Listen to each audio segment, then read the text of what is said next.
is a twinning European project, and we as Faith and UKIM are coordinating this project, and it tackles the topics of eHealth and Pervasive Health. So we decided to have a special session on the ETAI conference for this eHealth topic, and this session actually will continue in the next one, which will be a round table on the topics of eHealth and Pervasive Health. So you're all welcome to also join that session, the round table, which will start at 3:30.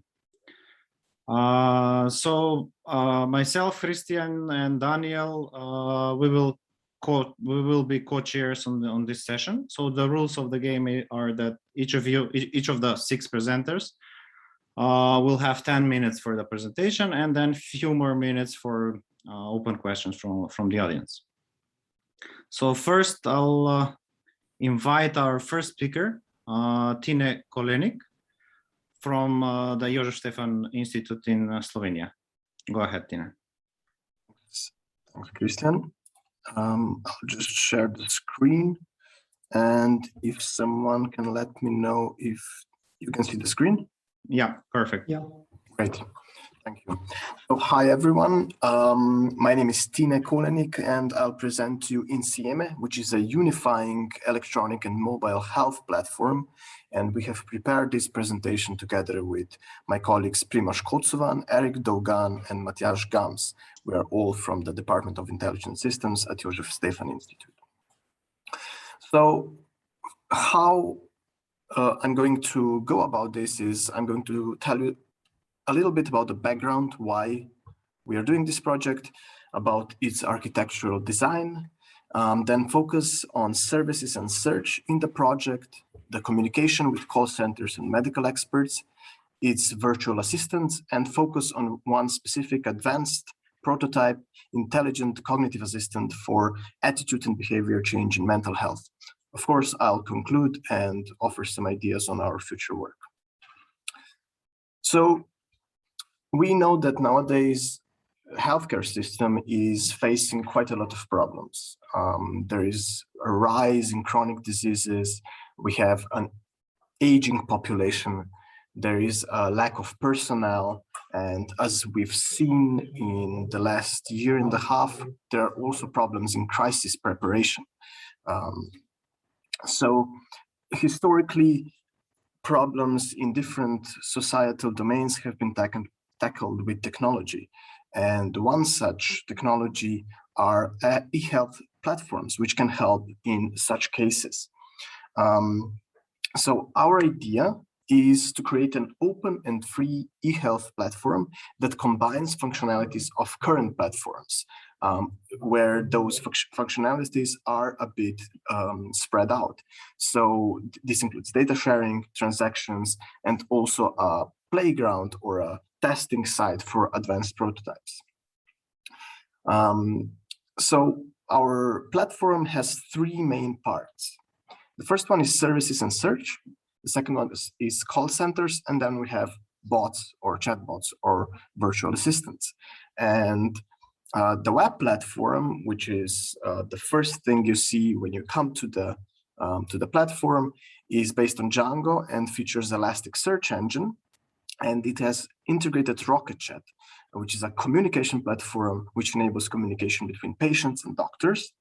And inside that, there are virtual assistants which offer information on services, waiting queues, and so on. And they are there when there is no human available, or when this kind of technology can help you without contacting a human on the other side.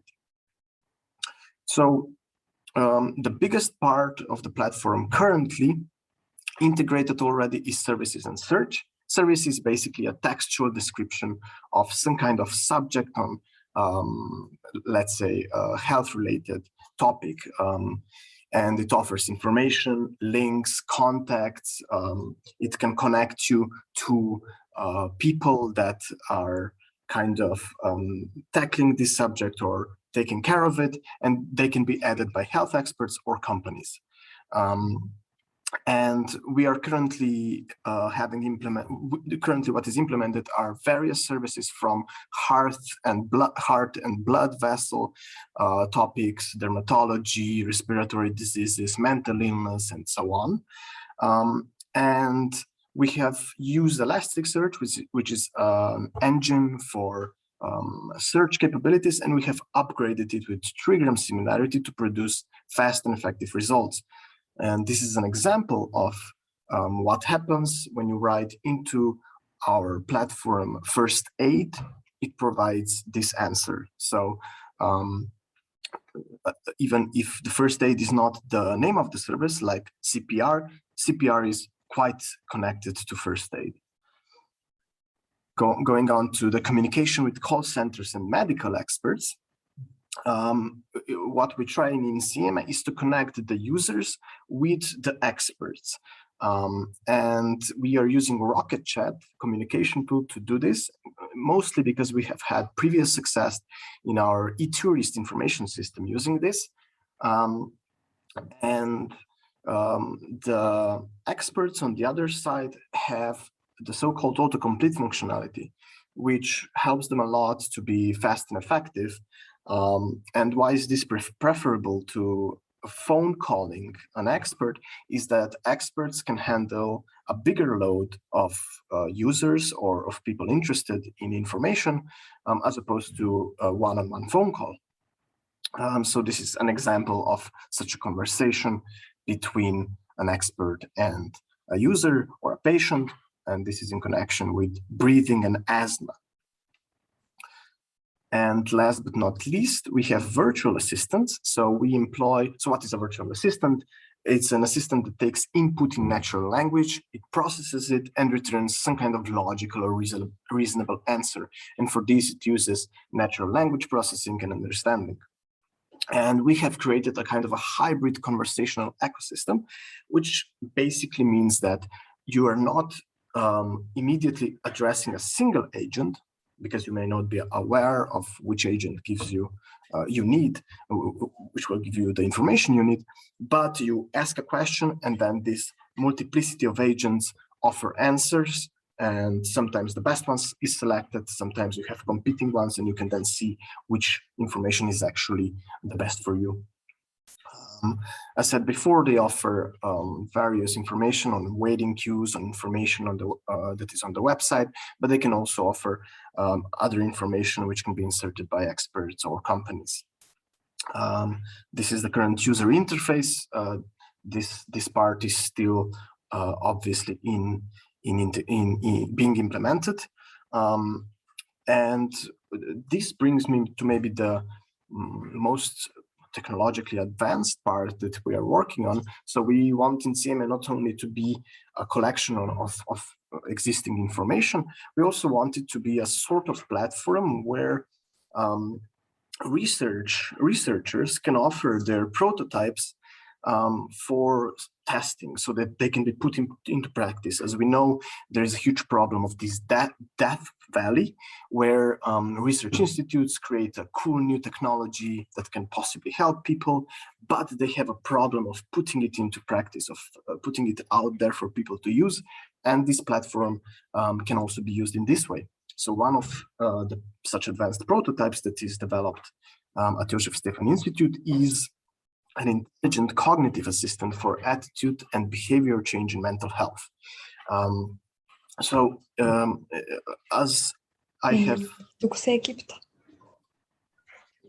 I have told you in the beginning, there is a rise in various chronic diseases, and the same goes for mental health. There's been a mental health pandemic going on in the last decade, where stress, anxiety, and depression are on a huge rise, and the experts in this field are lacking even more than in other health fields.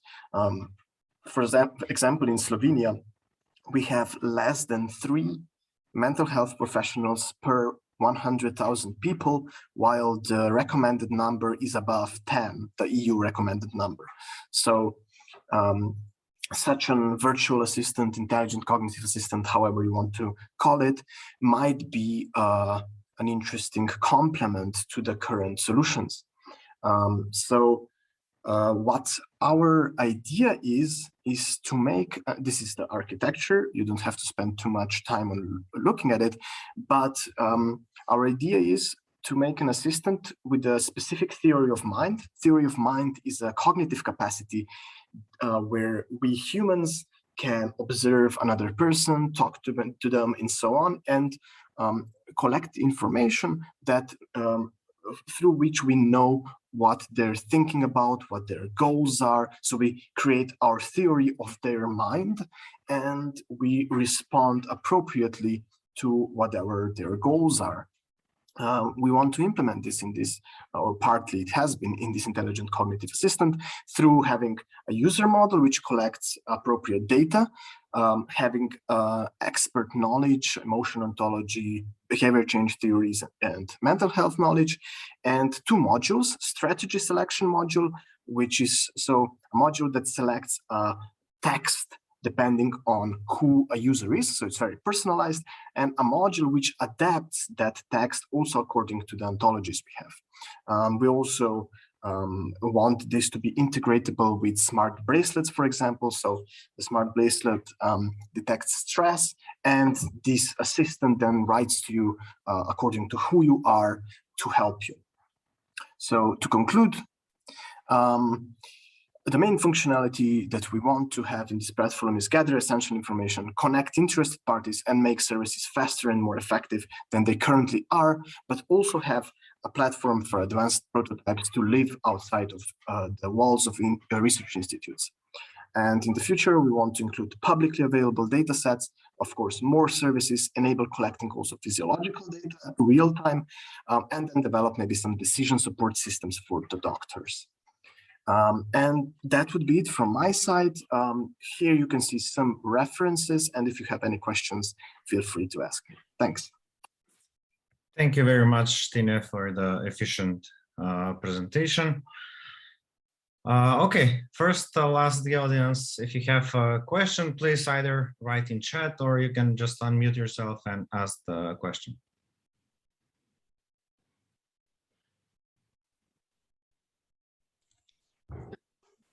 You said that part of the platform is the ability for the other researchers to put their work on, right?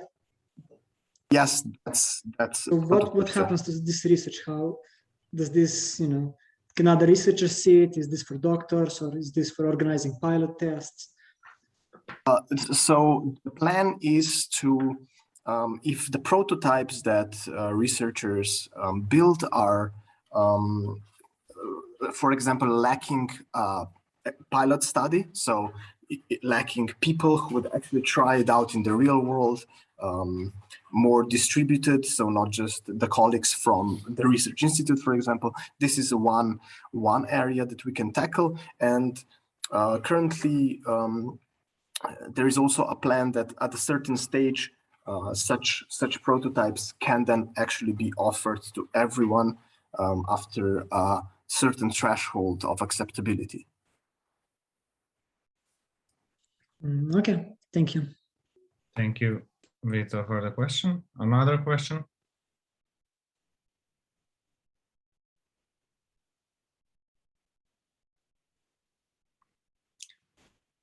It's nice that the only question is from the guy sitting next to your office, right? Yeah, but I'm really glad to see that you somehow joined all of these things happening at the Joseph Stefan Institute at the Department for Intelligent Systems, because I was part of it, so I'm quite aware of all the activities and different studies, and now joining this into one platform. So I wish you all the best, and to see this platform alive and used by thousands of people. Thanks, Christian. Okay, now let's continue with the next speaker. Just a second, I kind of lost Daniela Janeva. I think, Daniela, you're the person presenting the second paper. Hello, everyone. My name is Daniela. Can I ask you to turn on the camera, or it's a problem? No, it's not a problem. Just a second. Hi. Sorry for this, but it's nice to have a face next to the speaker. Yes. Okay, thank you. So continue with your presentation. Hi everyone, again, I am Daniela. A year ago, I defended my bachelor thesis, and a part of it resulted into writing this paper that I'm really happy to be able to share with you the work that went into it. So as an introduction, the major depressive disorder is also known as clinical depression, is a condition, a serious medical condition, which manifests with long-term symptoms such as sadness, disinterest, problems eating, trouble concentrating, and most of the time it ends tragically. So according to the World Health Organization, up to 2018, more than 300 million registered patients suffering from this disorder. And each year there are around 800,000 deaths because of suicide due to depression. So the need for creating a system for automatic detection of this disease is because up to this day, the diagnosis is done via doctor-patient interaction via using standardized questionnaires, and it's based on doctors' subjective decision and its experience and empathy.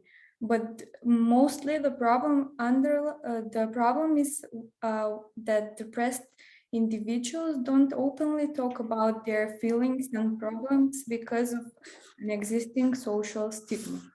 So here we propose a system based on electroencephalography, because it's a cheap and non-invasive method, it measures the bioelectrical brain activity in real time. The electrodes of the system are placed on the scalp of the human. There are a varying number of electrodes acquisition systems. Mostly used are the ones with 22 electrodes. And besides the physiological data, it reflects the emotional human brain activity in real time. EEG waves are mostly analyzed in different bandwidths according to the frequency range. So we have defined 5 bandwidths. Below 4 Hz, we observe the delta waves while dreaming, theta waves between 4 and 8 Hz while thinking and being creative, alpha waves between 8 and 13 Hz during calmness and relaxation. And I hope your brain waves are in the beta range right now, because you should be focused and paying attention. And above 30 Hz are gamma range frequency for multitasking, or also known for that aha moment. The methodology for creating this system was working with raw EEG dataset, then applying pre-processing steps, followed by dealing with artifacts. Then we apply feature extraction, and the feature data set is further split into training and testing data. For our method, we use 80% for training and 20% of the feature data set for testing. At the end, we apply machine learning algorithms. The database consists of 64 people. It's stored in EDF format, which is known for storing raw EEG waves. 32 of the people are suffering from major depressive disorder, while there are 30 healthy controls, and per each patient there are 3 existing states with eyes open, eyes closed, and while doing a task. And the acquisition system has 22 electrodes placed according to the 1020 standard, with sampling frequency of 256 Hertz. I would want to point out to get notice of the placement of electrodes F3 and F4. They are placed on the frontal lobe of the human brain at the right side and left side respectively. We are going to be concentrating on those two specific electrodes. Here are the EEG waves in their raw format. On the left side, we have the names of the electrodes, and as I've said, that we will be concentrating only on electrodes F3 and F4. Why these two specific electrodes? Because they define the frontal alpha asymmetry index, which is known in the literature as a biomarker for major depressive disorder. These two electrodes are present in all acquisition systems, and since I'm coming from an electronics background, it's really easy to do electronics project and make it further accessible to all the sectors of healthcare, not only psychiatrists. The pre-processing step starts with normalization of the amplitude of raw signals between -1 to 1, then application of bandpass filtering from 0.5 Hertz to 60 Hertz to keep only the needed information and remove the DC component. Then we apply notch filter at 50 Hertz to remove the frequency component due to the city grid. And here on the slide, we can see the power spectral density per class before pre-processing and after pre-processing. And after this application of these steps, the signals are ready for further feature extraction. I won't go much into detail about the computation of feature extraction, but I will only say that we compute the given features on the slide, like absolute power, absolute band power, etc. And all of these features are computed according to the Welch periodogram.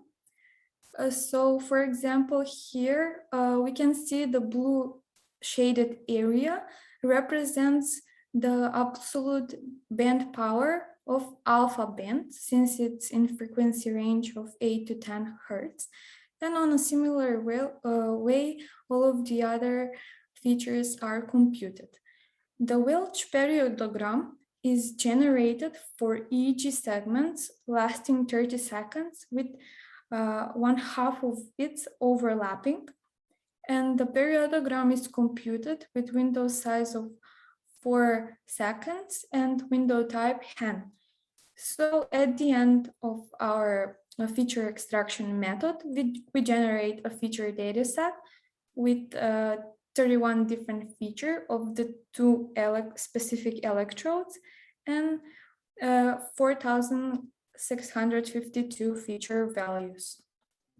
Here I have shown some bar plots of the alpha asymmetry feature, just to see how it can already be differentiated between the healthy control patients and major depressive disorder. On the other side, we have a bar plot of the feature for absolute alpha power and as well as in different states. After obtaining the feature dataset, we apply classification algorithms. We use 80% of the feature dataset for training and 20% for testing. For all of the applied classification algorithms, the hyperparameters for each model were tuned with the grid search cross-validation algorithm. Different metrics are used in the evaluation of the models, as for example, accuracy. And highest accuracy was achieved with the random forest model of 98.5%. Then we evaluated the F1 score. Also, the random forest model achieved highest score of 98.59. And here are the results of research cross-validation for the random forest algorithm. As we can see, according to test rank, the best model has those certain features, if anyone is interested more into the hyperparameters. So here we can see the confusion matrix of the best model. 0 representing the healthy control features and 1 representing the major depressive disorder features.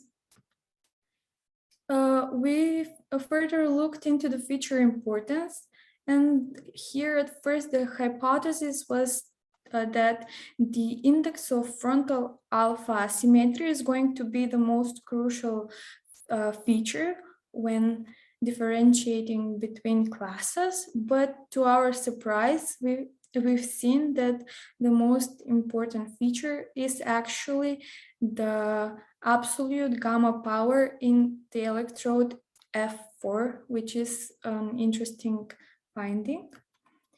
And furthermore, we developed a graphical user interface that would be easy for doctors to use.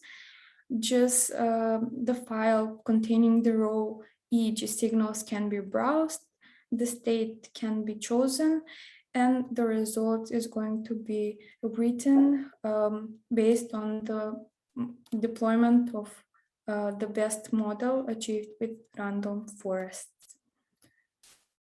For conclusion and future work, we created a system based on for automatic depression detection based on EEG signals.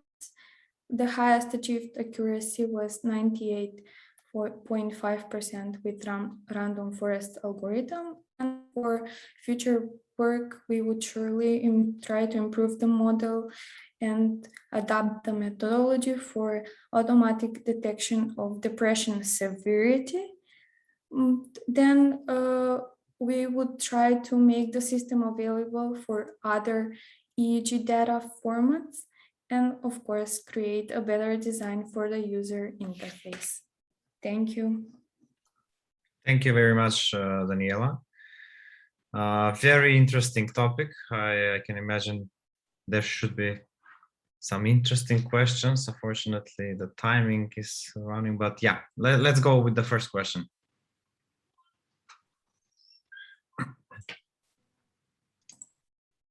If I may ask something. Yeah, go ahead. So if I understood correctly, at the end, the algorithm or the program that you have created takes up some values from the EEG, some waveforms, and decides the person is depressed or not. Yes. So is it a, shall we say, cumulative decision based on all findings on all recordings, actually, or is it just one specific channel that is the dominant deciding factor whether a person is depressed or not? The program functions, it makes prediction based on the random forest model for each input of the raw EEG data set. It computes all of the features, and according to the best model, it makes prediction for the average value of the computations for the given methodology. For each input, it undergoes the same methodology and makes the prediction based on the best random forest model. Okay, thank you. I do have other questions, but depending on time, may I ask or should? Please go ahead. Okay, so do you feel that the software as it is now is supposed or is possible to be put out on the market, so to speak?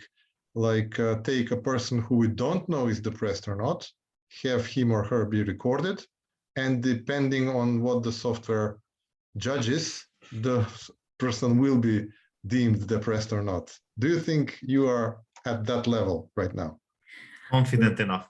Yes, for the market purpose, not yet, since depression has its severity. And first of all, we must look into creating a model that will take into consideration the severity of the depression first. So maybe trying with different and more robust data sets. And for market purpose, I believe a lot of work should be done. But an overall idea of whether the person suffers from a major depressive disorder, yes, I believe we can say that the algorithm is pretty accurate. Okay, thank you very much. Thank you. Branislav, you raised the hand, or it was just testing the system? I just wanted to see who's asking. Adi, hi. It's a pleasure to have you here. Hello. I was not going to miss this. Cool. Do we have another question? Quick one? Can I ask one? Yeah, go ahead. Why did you focus just on the F3 and the F4 channels? Do you have the other channels in the data set? Weren't you curious as engineers to try the other channels as well and see if they have some impact on the depression decision?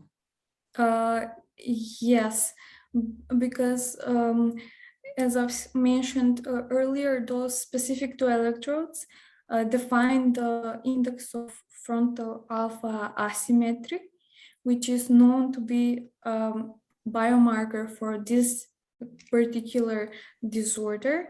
And there are different types of EEG acquisition systems with different number of electrodes, but most of them contain this specific two electrodes. That's why we focused only on those two electrodes, and I'm pretty happy with the results achieved only with the specific two electrodes. Of course, having in mind the other electrodes might bring an impact, but I don't think it's going to be of greater significance. Yeah, it will be nice to try the other ones. Yes. So we validate the medical person's conclusions, which affect the more. Yeah, I agree. Thank you very much for the questions and for the answers, Daniela. Now let's continue with the next presentation. Vito, I believe you should be next. Mm-hmm. Yes, please share your screen. Okay. Let's see. Do you see the screen? Yeah, it works. Okay. Hello, my name is Vito Janko from the Jožef Stefan Institute, and I'm going to present my work on predicting trends and anomalies in daily activities. So this research was part of a bigger European project called Wellco, where the idea was to help the aging population by giving them a smartphone application that would monitor them with sensors, both the smartphone application with the smartphone and the additional smartwatch. And then they would give it personalized health and well-being coaching. So advice on nutrition, physical health, mental health, and so on. And this whole system was successfully validated in a pilot study with almost 100 participants. So my part in this work was to detect trends and anomalies in their data.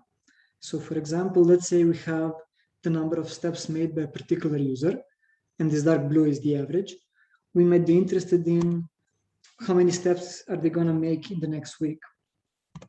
In addition, a different task could be to see that, for example, the number of steps sharply fell, and we would classify this as an anomaly. Maybe something went wrong, and we might want to inquire the user. So this information was sent to the system, and then the system could give an inquiry, a coaching, advice, a personalized message in any case to reflect what's going on. So with these tasks in mind, the data we had to do it were threefold. First, we had the physical activity, which was measured by sensors in smartphone and smartwatch, acceleration in particular. And this acceleration data was first transformed into higher level concepts like number of steps made, distance traveled, calories consumed.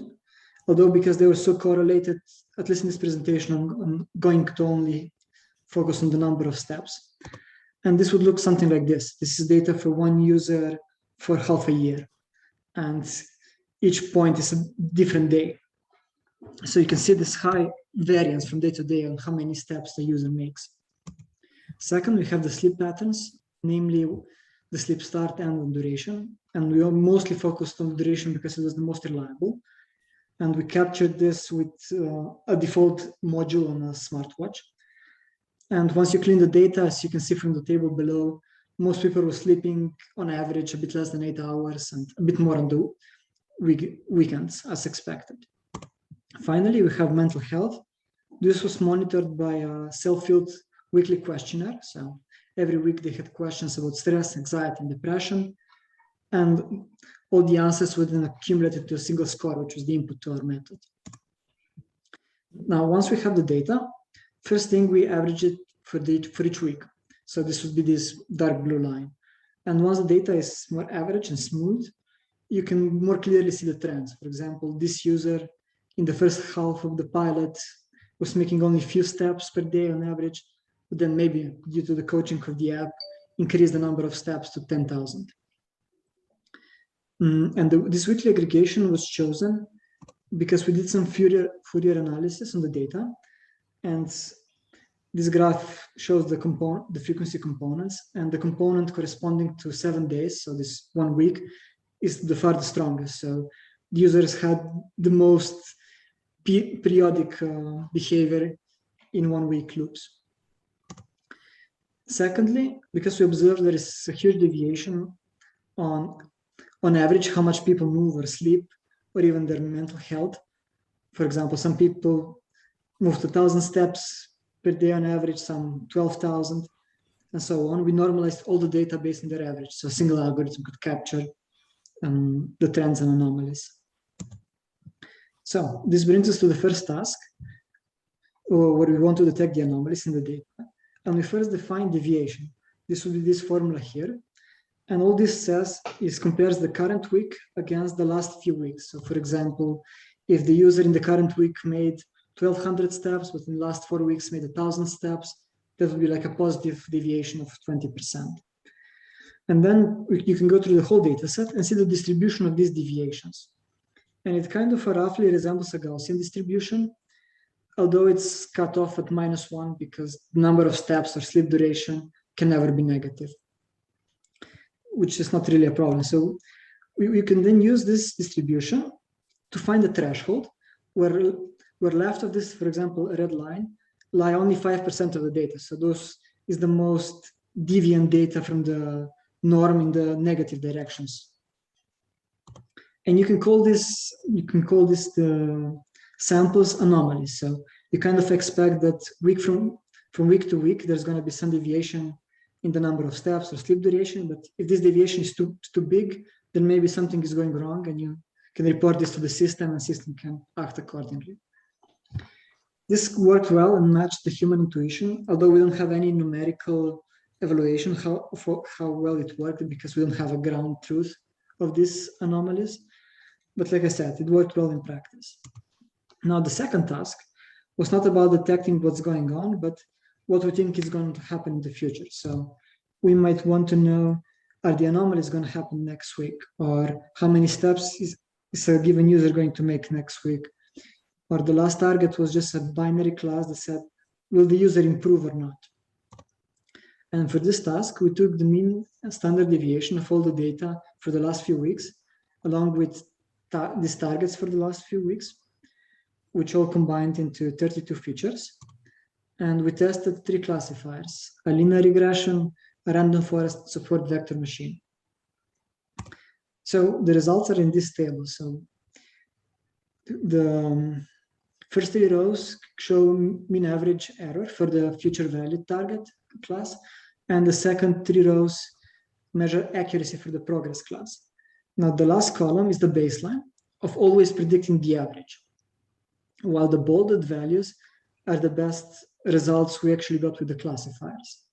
And what we can see is that in most cases, they're significantly better than just the baseline.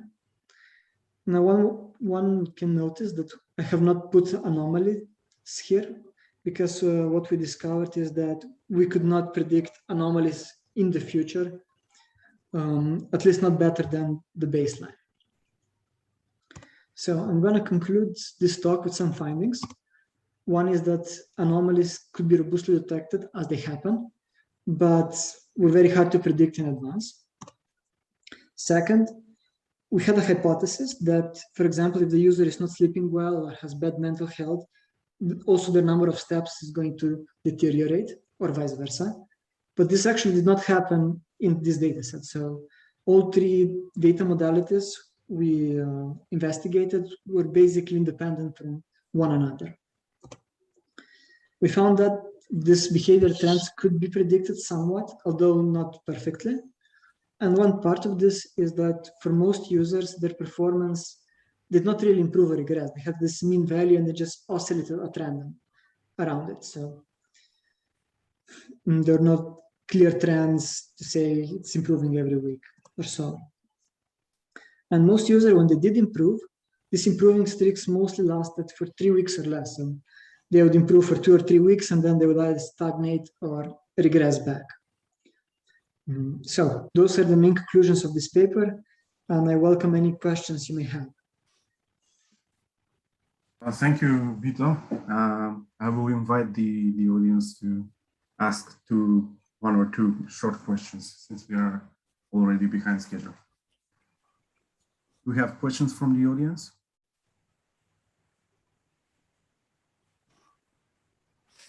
Hello. Sorry, Vito, maybe you mentioned it. How did you measure the sleeping time in your data? So the wristband has a default module to do this. It, I think, uses accelerometer motion to see if user is moving or not. How reliable is it? If it's worn or not. How reliable is it? Because some people averaged like 12 hours sleep a day. It was not very reliable. It was full of noise, so I had to do some data cleaning. There are probably wristbands that do this more reliably, but yeah, it's not something you can take at face value always.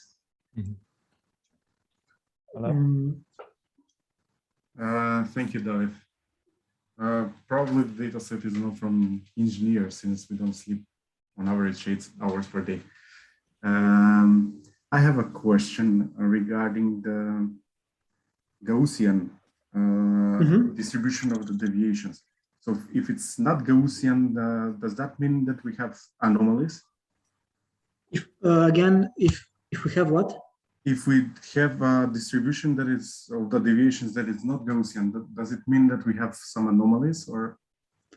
No, basically the way this formula works is you can never go below -1 because if you have like 0 step or 0 sleep duration, it will come to -1. So there's this cutoff point here.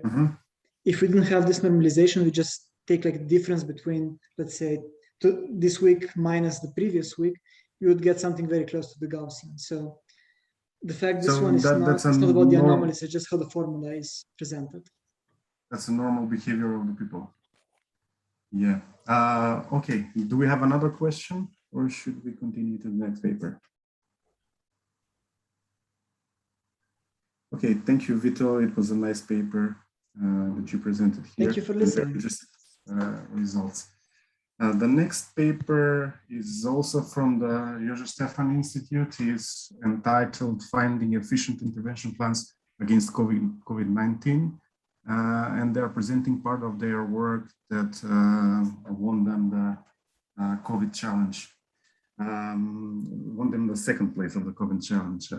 I suppose Nina is presenting the paper. So Nina, I'm inviting you to present the paper in 10 minutes or so. Okay, thank you. I guess you can see my screen, right? Can you hear me? And yeah, we can hear you. Okay, perfect. Sorry. Okay, so thank you for the introduction. As mentioned, I'm Nina, and I will be presenting the paper Finding Efficient Intervention Plans Against COVID-19. This paper actually describes the solution that we submitted to the X-Prize Pandemic Response Challenge, and it has been done by a team of 12 people, all from the Department of Intelligent Systems from the Joseph Stefan Institute. So maybe just a little bit about the competition. I don't know, some people are already familiar with this, some are probably not. It has been organized by the X-Prize and the Cognizant, and it took place from October 2020 until February 2021. The idea of the competition was to provide the solution to prescribe intervention plans, and it was divided into 2 phases. So in the first phase, all teams had to create a predictor that would predict the number of daily infections. And in the second phase, each team had to create a prescriptor that, based on predictor, would then provide list of 10 intervention plans that had the best trade-off between the number of infections and the stringency of the countermeasures. So that we don't always stay in lockdown, but would be able to have as normal life as possible without risking too many infections. So let me first speak about the predictor. So a lot has been talked about lately about predicting number of cases. Many people have been doing it, and mostly people use the epidemiological models to do this, as they are kind of best performing. So we also decided to follow this idea. We took a quite simple, fairly simple epidemiological model, the SARE model, where we modeled 4 compartments: susceptible, exposed, infected, and then removed, which would join together the deaths and the recovered. There are 3 parameters in this describing the dynamic of these 4 compartments. So the infection rate, called beta, the incubation rate, and the recovery or the mortality rate. What we decided to do a bit differently is not to fix the beta to be a constant value, but rather as a time-dependent variable, and to predict it by using machine learning approach. To do so, we first had to fit the data, and we had to first answer or ask ourselves the questions: when does beta change? So obviously, or hopefully, it will change every time when there is an intervention change, of course, with some delay. And also, we could say that maybe it changes when the infections change. So when the steepness of rising or falling the number of infections change.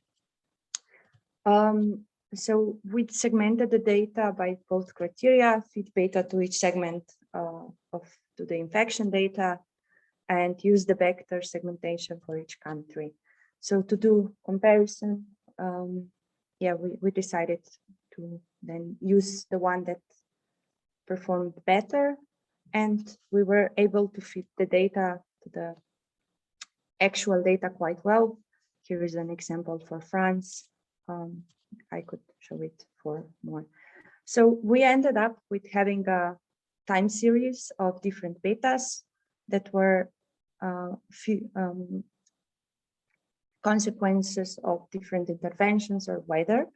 So to predict these betas, we then use the different features from interventions, which were the main features, to also some static features that we explored had the most impact on the number of infections in a previous work published earlier this year. So as mentioned, the main features were actually interventions, because these were the features that were available for all 236 countries that we had to predict the new daily infections for. Another constraint on what to use to train the models was to use just the countries where we found negative correlation interventions and normalized data. So if the interventions got stricter, we expected, the beta to get smaller. So the first phase, the results of the first phase got us on a quite good starting point. We were always in between the first few leading teams, and also at some point we were also the best ranked team. However, the main idea of this whole competition was to find a prescription, set of prescriptions or a prescriptor to help to decide how to set the intervention plans to have this best trade-off between the number of infections and the stringency. So we were provided with a standard predictor with a set of weights for each of these interventions that we had to monitor. And we were expected to provide back the 10 prescription plans that would be as close to this left low corner regarding stringency and infections as possible. So the problem kind of screams the multi-objective optimization, and we followed this idea by using the evolutionary algorithms we created. So we followed the random plans, evaluated them, selected best plans, did some crossover mutations of these plans, created new plans, and repeated the whole project, the whole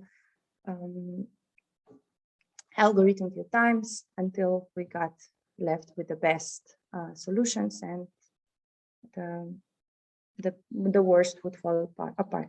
However, there was a time constraint, and we realized that the standard predictor was too slow. So we were supposed to create prescriptions for 236 countries in about 6 hours, which would leave us 90 seconds per country. And we realized that with the standard predictor, we could only do this like around 45 evaluation, which is not nearly close enough to get the best solutions. So the first trick, we then followed 2 tricks. The first trick was to create a pre-calculated plans where we kind of follow the idea that if the infections would be rising fast, we would use something with high stringency, and if the infections would be falling fast, we would use a plan with a low stringency. There is around 7 million intervention combinations for a 3-month span with a weekly granularity. So we pre-computed these combinations of plans and mapped them with the stringency and the infection. And afterwards, we knew the weights. The top rank combination with a certain stringency would be used. The second trick to speed up the whole process was to use the surrogate models. So we used the surrogate model for the standard predictor. We kind of fitted the standard predictor with the SEER model we used also for fitting the actual data. And we also programmed the whole thing in Cython, and instead of providing daily infections, we worked with the 7 days intervals. This helped us speed up the whole process for about 100 times, which was then sufficient for the optimization. So we then computed this, we avoided these problems by joining this surrogate model and the pre-calculate plans. Each gave us 10 solutions, we combined them, and the whole time management was then left us with around 60 seconds for the multi-objective optimization, 20 seconds for the pre-planning, and then for the combining 10 seconds. These 10 solutions from each of the tricks were then joined together. We combined them into this combination set of 10 plans, and this was then set out as submitted as an X-Prize submission. For the comparison of the plans, so how good the plans would compare between themselves, the the organizers were actually comparing the Pareto dominance between the competitors. And as it was mentioned before, it seemed that our solution got us in the second place. So we got the half of the price. And as you can see, we were very close also to the leading team. So to explain the plot, this is a plot of intervention plans by different competitors for one country. Each competitor is marked with one color, and you can see that the blues and the reds are always very close. Sometimes the blue one dominates the red, and sometimes it's the other way around. We also created the web application, which was part of bonus points for the competition. This has been now offered to a few of the ministries around Europe. And I think this is part of another paper. We've also developed these methods for the prescriptor further, and we're working currently on a journal paper that will describe this as well. So this is the overall. I hope I have been in time. I thank you for your attention, and if there is any questions, I'm happy to answer. And I think there are a few other team members that would also be happy to clarify something if something was not clear. Thank you, Nina. And I want to congratulate you on winning the second prize for the Express challenge. It is a very nice work. Do we have questions from the audience?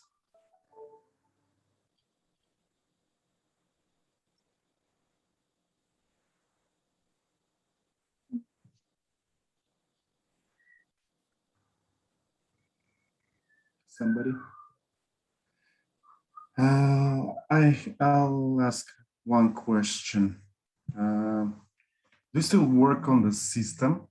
And do you fine-tune it since new variants are constantly rising and vaccinations are progressing? Do you take that into account into the system? And how do you do that? Yeah, so yes, we're still working on updating it. So this competition was going on when the vaccinations were not yet possible. For the journal paper, we try to put this also into account. There would be a possibility, of course, to model it in this SEER model at the beginning, but just for the simplicity and because it's actually when the models get too complex, it's harder then to do some machine learning as well, because the data gets so different. We actually use this in the new models. So different variants and different vaccination as a part of the feature of the machine learning problem. Yeah, so these are the machine learning features now. What about the longer run? This pandemic is eventually ending sometime in the future. What about the future plans after the pandemic? So I think, and I guess that the whole idea of the competition was not just to fight the COVID, because as you mentioned, it hopefully will slowly die away, but there will probably be new epidemics, and until the vaccination is not available for the new diseases, it's good to have something to help you prescribe the plan. So it's not just guessing, okay, let's try this, let's try this, but maybe a more scientific way of how to decide which countermeasures to take into account. So we will try to, I don't know, avoid school closing or workplace closing as much as possible. Have a better plan for future epidemics. Not just the guessing, which was a thing in I think all of the countries, because it was something we haven't done before. Okay. Do we have another question? Okay, thank you, Nina, and once again, I want to congratulate you. Thank you. And the team for doing such a nice work, helping the world in this moment. I'm going to invite the next speaker, Anna Cholakoska, is going to present a paper we have done with collaboration with HPI from Germany. The paper is entitled Machine Learning Based Anomaly Detection in Ambient Assisted Living Environments. Go ahead. Can you hear me and see me? Can you see the Yes. presentation? Let me just check. Yeah, it's perfect. But wait, just 1 second.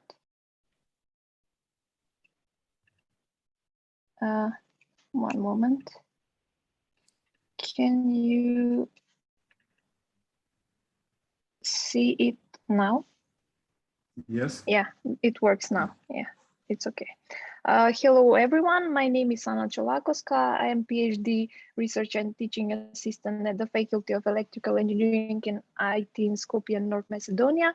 And together, as Professor Daniel mentioned, together with our colleagues from Hasso-Plattner Institute from Potsdam, Germany, we have prepared this paper. The title is Machine Learning Based Anomaly Detection in Ambient Assisted Living Environments. So the outline of the paper is the following. I will mostly talk about the security in such environments. Of course, I would like to mention the IoT devices, their performance, the threats to the performance, and also their limited resources. And after that, of course, a solution in every kind of network, a popular solution is anomaly and intrusion detection systems. So in this paper, we aim to find the way how we should apply machine and deep learning to fix this kind of issue or better the performance of such systems. And of course, we will end the discussion with conclusion and further work. So we all know that the IoT is considered the fourth industrial revolution that we have in our homes, in our hospitals, in our transport systems, in our cities. We are facing new devices every day, new connections every day. And this is also the case in ambient assisted living environments, of course, smart home environments, where we have some patients that are being monitored. Maybe they have trouble with moving, so they need to stay at home, some other illnesses like that. And this allows patients, this smart home allows doctors to monitor patients every day, and they are in close contact with them, and also they can contribute with some medication, some guidance to the patients, and of course detect early stage of some disease. When it comes to the network, we can say that increasing the attack surface of the network, of any network, increases the risk to these devices to be attacked. So when we are talking about IoT devices and IoT networks, we are talking about hundreds of devices, maybe in smart hospitals, even thousands of devices. It depends on the size of the hospital, in which they can experience, if attacked, they can experience financial loss, of course, service disruption, in home security, and also in hospitals and some other smart environment. They can be breaches and leakage of private and sensitive data, for example, patient data, or the devices can be remotely controlled. So our research consisted of finding, let's say, relevant research for a mix of anomaly detection systems in IoT, basically, let's say, in ambient assisted living. We didn't find lots of research connected to this topic. What we found that very few papers and research use real IoT network data flow. These are some of the data sets we have researched. But these data sets do not include the newer types of attacks, which are specific to IoT, let's say Mirai botnet attacks. And some of them did not use the benefits of machine learning. So we looked further in that direction. As we all know, machine learning, what is the process? We have a problem. Example, we have a smart home environment. We want to see basically the network traffic flow. We have to select several machine learning algorithms or just one and train it. We provide the data for the algorithm, and then we evaluate, we test the algorithm. If it doesn't comply with our expectations, we do the error analysis, and then we try again with some other parameters until it's all, let's say, it complies with our expectations. So the purpose was to develop a system for detecting attacks through differentiating anomalies from normal data flow based on the network behavior. Here we have chosen 4 algorithms for comparison: naive Bayes algorithm, random forest, ADA boost, and K nearest neighbors. From the table 1, we can see the distribution of the packets, the data set. We have a normal data flow, normal network flow, and we have some packets which have several types of attacks, like Mirai botnet attacks, denial of service attacks, scanning ports attacks, bot attacks, and man in the middle attacks. This data set, the data set which we have used is the IoT intrusion detection data set. It's let's say the newest one. We have found 2020 from last year. It is created by researchers from the University of Ontario in Canada, and they have simulated an environment using a smart home speaker, a camera, a smartphone, and some other computers. So we use this, and and the algorithms to train this data set, to train the algorithms. And of course, we needed to provide the feature importance. So the data set has about 40 plus features, and we decided that we will go with the first 5 most important features for us, like flow duration, forward packet length, forward packet length minimum, etc. And these are some of the results that we got. We can see that we have tested these 4 algorithms have been tested 10 times, and these numbers are an average of 10 times for each algorithm. We have tested, and we have overall scores of accuracy, precision, sensitivity, and F1 score, and also execution time. The execution time, of course, depends on the machine in which these algorithms were trained. So the machine that has been used for this purpose was a laptop MacBook, Apple MacBook Pro, but with M1 chip.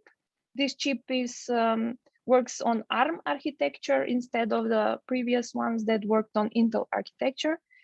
So maybe that is something to consider in this execution time. As we can see, the K nearest neighbors algorithm has an overall best score, but with highest execution time. And for naive Bayes and random forest, we can say that they have shorter execution time, but random forest proved better in accuracy, precision, sensitivity, and F1 score than naive Bayes algorithm. And for further work, of course, we are trying to expand the models with additional features, and also provide, maybe even make our own data set to compare the results. And the next step would be applying deep and federated learning to improve the performances of anomaly and intrusion detection system. I would like to mention that this presentation and this paper has been a part of the widehealth project, which is a EU Horizon 2020 research project. under this grant agreement. This would be all from my side. Thank you for your attention. Are there any questions? Thank you, Anna. I want to invite the audience to ask the questions.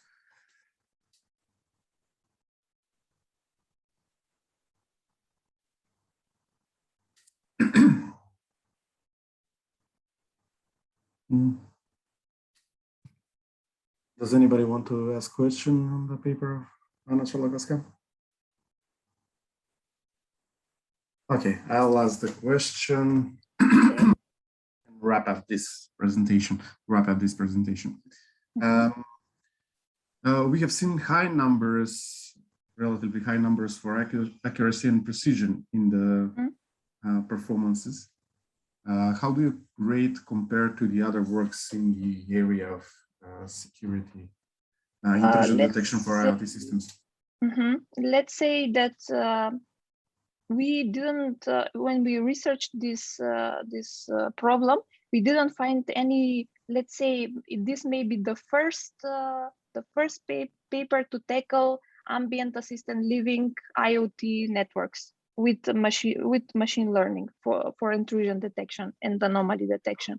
But Great. I think, yes, I think that these numbers are good and that are promising, and we will continue to research in this direction, maybe use some deep learning algorithms or even federated learning algorithms to provide better results. What about the availability of IoT data sets for this type of research? There are, let's say, not very, there are some data sets, but as I said before, I will mention, we have some other data sets, but they do not work with IoT devices. They are working only with network data. So I guess if we could contribute with this, or for example, create a data set that was relevant, it would be widely used because there are only a few of them Available. Yes. Okay. Thank you, Anna. Can I stop sharing? Thank you. Yes, it was a nice paper from some other perspective in eHealth security aspects. I'm going to invite the last presenter for today's session, which is Bojana Veličkovska, also from UKIM. She's going to present the work, which is a collaboration between UKIM and FBK from Italy. The paper is titled "Investigating Presence of Ethno-Racial Bias in Clinical Data Using Machine Learning." So, Bojana, go ahead and use the next 10 minutes to present your work. Thank you. Hello, everyone. My name is Bojana Veličkovska, and today I'm going to be presenting our paper titled "Investigating Presence of Ethno-Racial Bias in Clinical Data Using Machine Learning." Briefly, before I begin with explaining our approach, I want to say that this paper is a collaboration between the Faculty of Electrical Engineering and Information Technologies, the Massachusetts Institute of Technology, and Fondazione Bruno Kessler Research Institute as a part of the widehealth project. We know that nowadays machine learning research is extremely focused on addressing complex healthcare problems and is applicable in diagnostics and risk predictions and so on. And those applications are extensive and are currently being used all over the world. However, given that there are reports of racial bias detected in machine learning applications, we wanted to investigate whether this racial bias can be inflicted through the data, because the presence of bias is an important problem and can stem from two different sources. It can be either from the data that is used or the approach that is used in the pipeline for the machine learning. So we wanted to see if it is possible for data that is supposedly stripped of biased information to still incorporate bias in the results.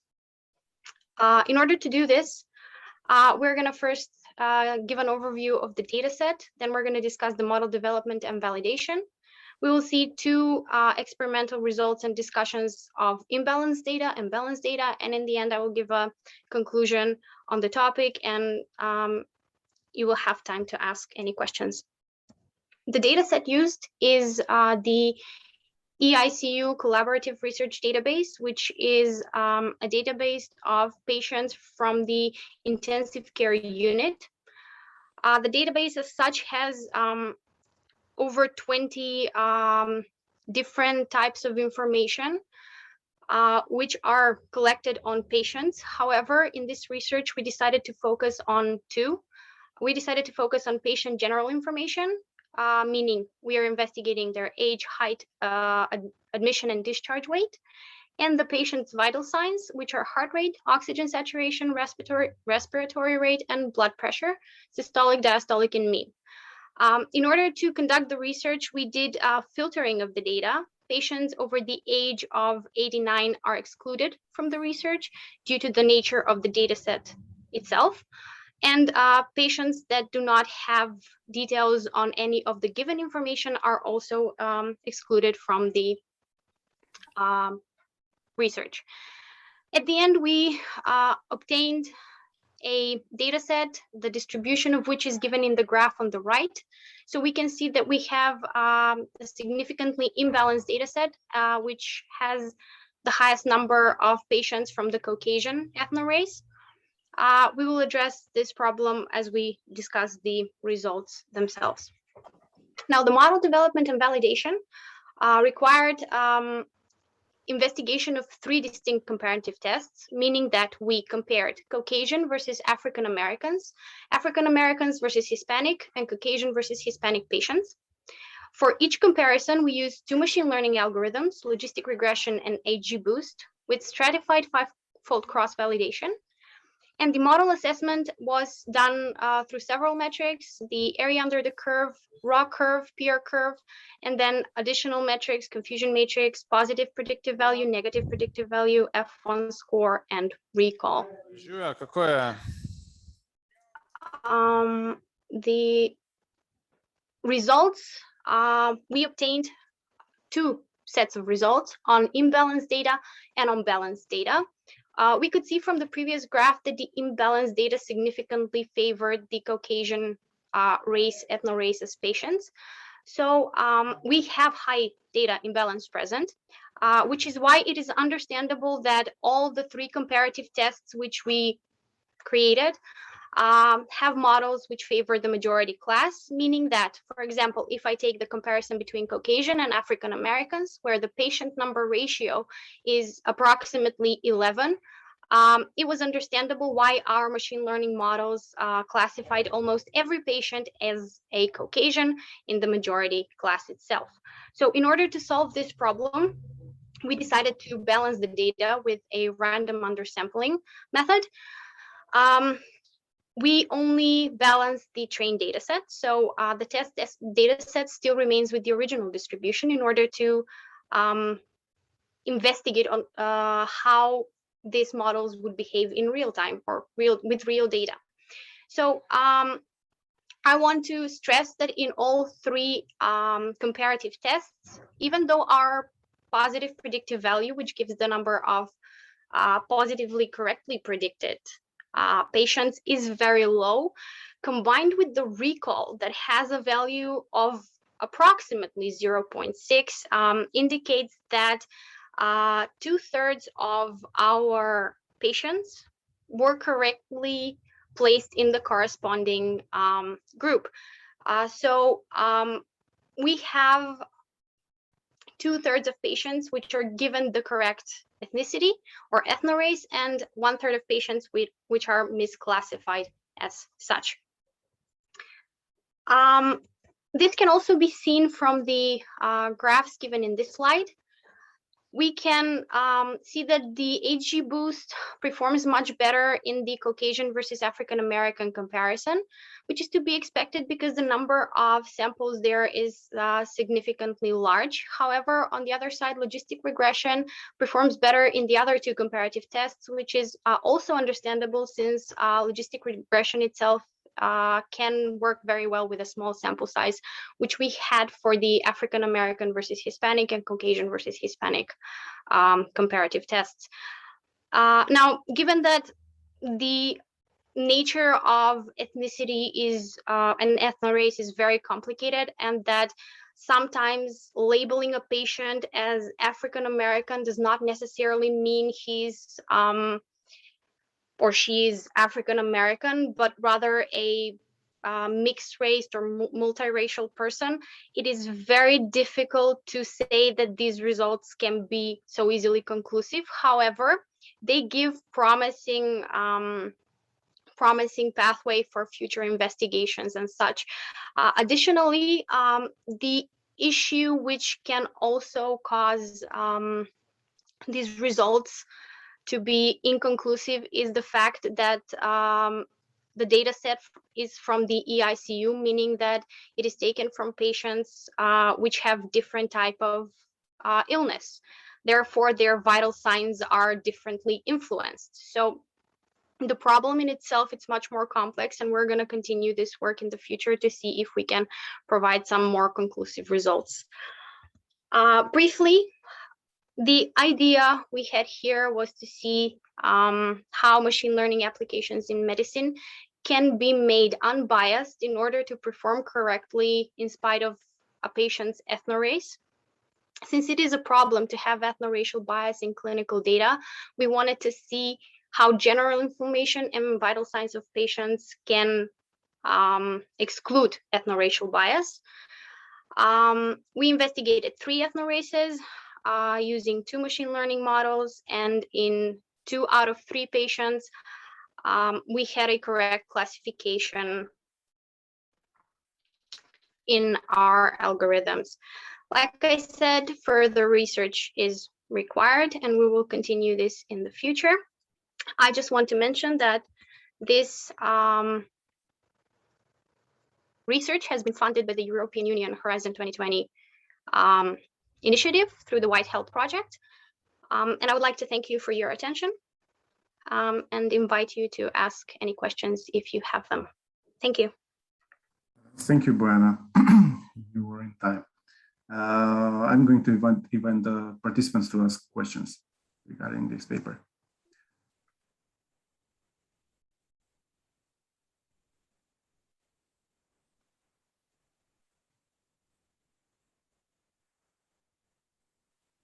A longer period of awkward silence okay.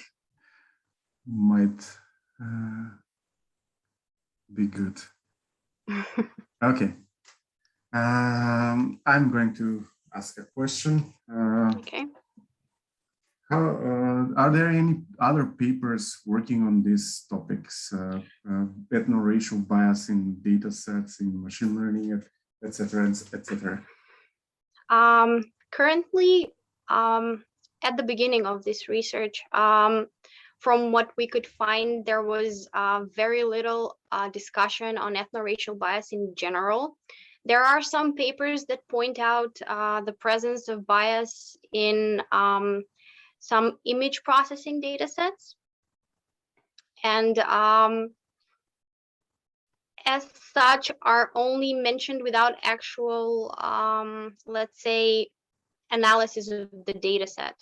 So to have somebody use machine learning to predict ethno-race as such has not been yet, in my knowledge, has not yet been done. Nice. So it's a pioneering work here that you have. We are trying, yes. And one more question. You said you don't have a definite conclusion on what the racial bias or where the racial bias comes from. Yes. Maybe your opinion on maybe percentages of sources of racial bias. Is it because of the data set? Is it because of the bias in the medical system and the society? Or is it because of the biomarkers that we as races have? Or all mentioned are valid. So there are biased approaches in the medical system as itself. So There have been numerous papers on how white versus African Americans would be differently treated should they come for pain medication, and where white patients would be sent to get the medications while the African American patients will be labeled as drug-seeking behavior, for example. So that can be an influence. Additionally, also, we have one label for a person, meaning that, for example, I as a patient would be labeled as a Caucasian. However, nowhere it is mentioned that I am indeed 100% Caucasian. I could be coming from a multiracial background, so I could have Hispanic, say, and Caucasian combination. So misclassifying cannot be distinctly said as a misclassification if the patient is from such a marriage state. Yeah. So it's a wider problem that we are considering. Yeah. Yeah. Okay. Thank you, Buena, and thank you all for joining the eHealth session at the ETAI conference.